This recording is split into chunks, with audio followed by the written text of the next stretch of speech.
नमस्कार दोस्तों, current affairs की क्लास में आप सबका स्वागत है।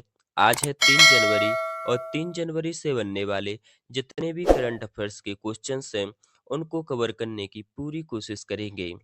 जितने भी बच्चे कंपटीशन की तैयारी कर रहे हैं, वो इन क्वेश्चंस आंसर को अपने नोटबुक में ज़रूर नोट करें। आइए देखते हैं पहला प्रश्न। विवाद से विश्वास योजना की नई समय सीमा क्या है? तो आपको बता दें कि पहले इसकी समय सीमा 31 दिसंबर 31 दिसंबर 2024 थी। 31 दिसंबर 2024 थी। अब इसकी समय सीमा बढ़ाकर 31 जनवरी 2025 कर दी गई है। आइए जानते हैं इसे विस्तार से। केंद्रीय प्रत्यक्ष कर बोर्ड ने विवाद से विश्वास योजना की समय सीमा 31 दिसंबर 2024 से बढ़ाकर 31 जनवरी 2025 कर दी है। यह विस्तार करदाताओं को कम दरों पर अपने कर विवादों को हल करने के लिए अतिरिक्त समय देता है। यह योजना 1 अक्टूबर 2024 को लागू हुई थी, जो करदाताओं को किसी भी अतिरिक्त दंड या ब्याज को माफ करते हुए एक निर्दिष्ट प्रतिशत के साथ विवादित राशि का भुगतान करके अपने अनसुलझे कर दायित्वों का निपटान करने में सक्षम बनाती है। नजर डालेंगे सेकंड क्वेश्चंस पर। विश्व ऑडियो विजुअल एंटरटेनमेंट शिखर सम्मेलन यानी कि बेप्स 2025 का आयोजन कहाँ होगा? तो आप सबको बता दें कि पहली बार इंडिया यानी कि हमारा भारत विश्व ऑडियो विजुअल एंटरटेनमेंट शिखर सम्मेलन की मेजबानी कर रहा है, जिसका आयोजन नई दिल्ली में किया जाएगा। तो इसका बी ऑप्शन सही रहेगा। भारत पहली बार 5 से 9 फरवरी 2025 तक विश्व ऑडियो विजुअल एंटरटेनमेंट शिखर सम्मेलन बेप्स की मेजबानी करने के लिए तैयार है। यह महत्वपूर्ण कार्यक्रम नई दिल्ली के भारत मंडपम में कहाँ पर होगा? नई दिल्ली के भारत मंडपम में होगा। इसका उद्देश्य भारत को मीडिया के लिए वैश्विक केंद्र के रूप में स्थापित करना है। बात करेंगे थर्ड क्वेश्चंस की। काम्या कार्तिकेयन ने सेवन समिट चैलेंज को पूरा करने के लिए किस पर्वत की चोटी पर चढ़ाई की? तो आप सबको बता दें कि काम्या कार्तिकेयन सबसे कम उम्र की महिला है जो सेवन समिट चैलेंज को पूरा कर चुकी है।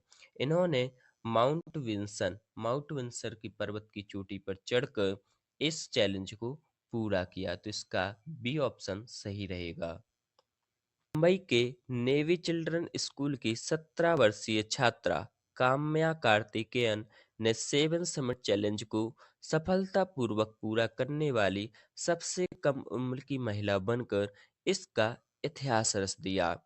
इस उल्लेखनीय उपलब्धि को 24 दिसंबर 2024 को अंतिम रूप दिया गया, जब वह अपने पिता कमांडर एस कार्तिकेयन के साथ अटलांटिका में माउंट विंसन के शिखर पर पहुंची थी। Question number 4। इसरो का स्पाडेक्स मिशन किस तकनीक को प्रदर्शित करने के लिए है? तो इसका सही आंसर ए के साथ जाएगा, अंतरिक्ष में सैटेलाइट डॉकिंग और अनडॉकिंग के लिए। भारतीय अंतरिक्ष अनुसंधान संगठन यानी कि इसरो ने 30 दिसंबर 2024 को एक और ऐतिहासिक उपलब्धि हासिल करते हुए श्रीहरिकोटा से एक रॉकेट जिसका नाम है PSLV/C60 के जरिए इसरो ने अपने स्पेस डॉकिंग्स एक्सपेरिमेंट मिशन को सफलतापूर्वक लॉन्च किया। मिशन के तहत PSLV C60 रॉकेट से दो छोटे सैटेलाइट्स को 470 किलोमीटर की ऊंचाई पर अंतरिक्ष में भेजा गया। इन सैटेलाइट्स का उद्देश्य अंतरिक्ष में डॉकिंग यानी कि आपस में जुड़ना और अनडॉकिंग यानी कि अलग होना की प्रक्रिया को प्रदर्शित करना है। बात करेंगे क्वेश्चन नंबर 5 की।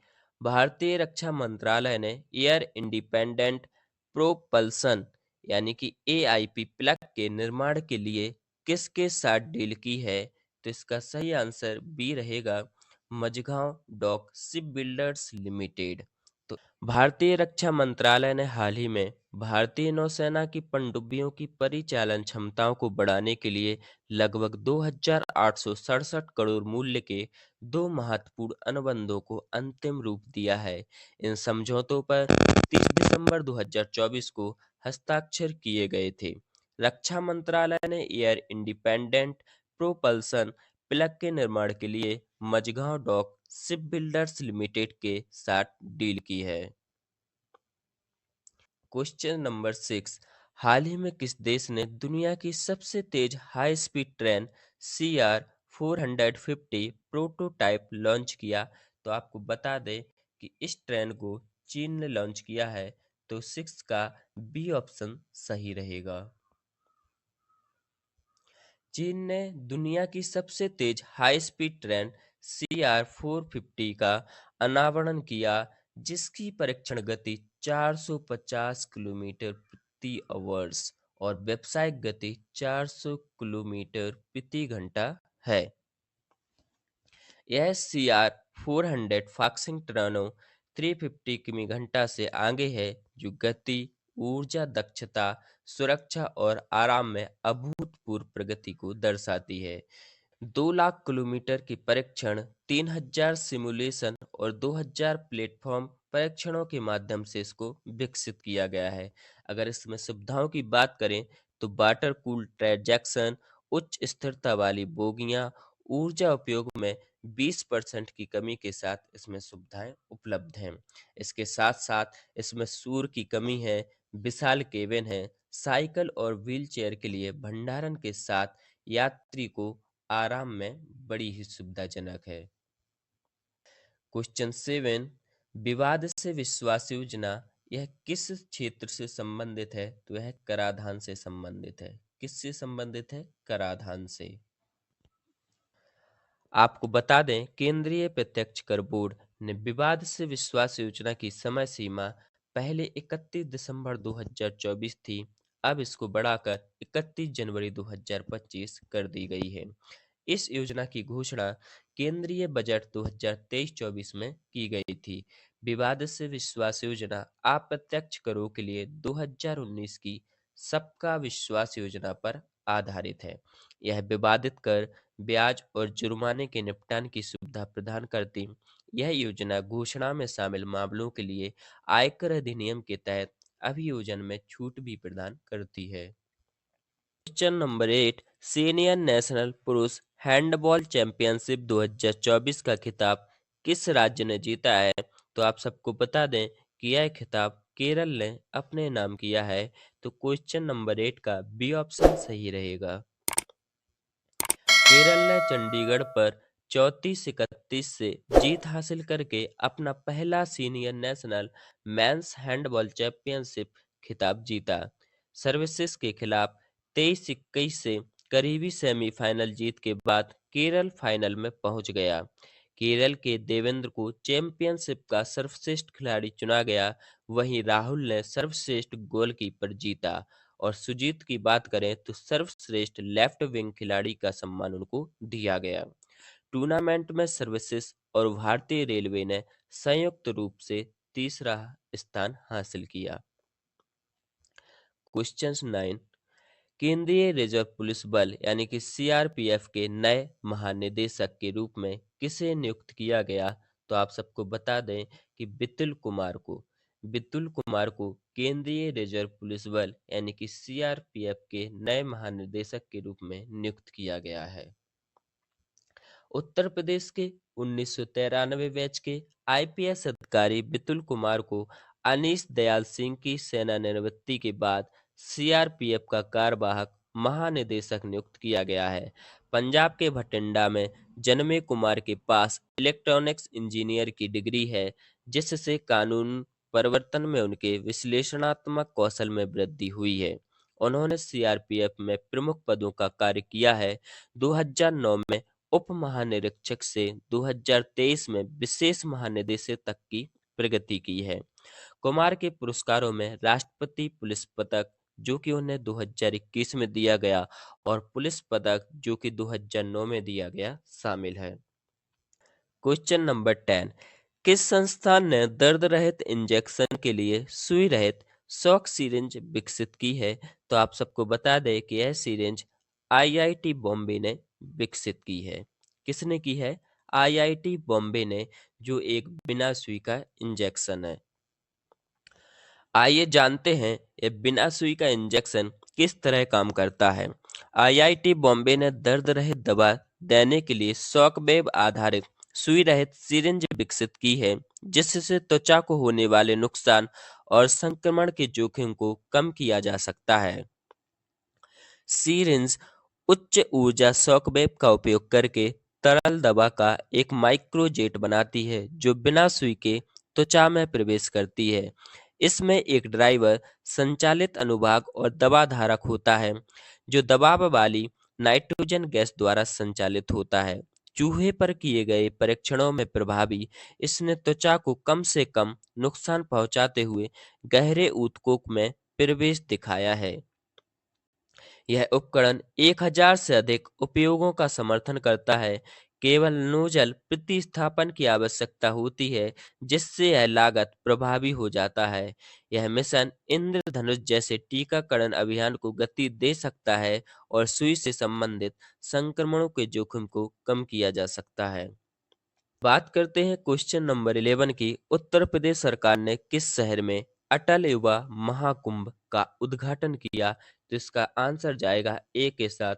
लखनऊ में इसका उद्घाटन किया गया है। उत्तर प्रदेश के मुख्यमंत्री योगी आदित्यनाथ ने और रक्षा मंत्री राजनाथ सिंह ने लखनऊ के अटल युवा महाकुंभ का उद्घाटन किया है। यह क्यों किया गया?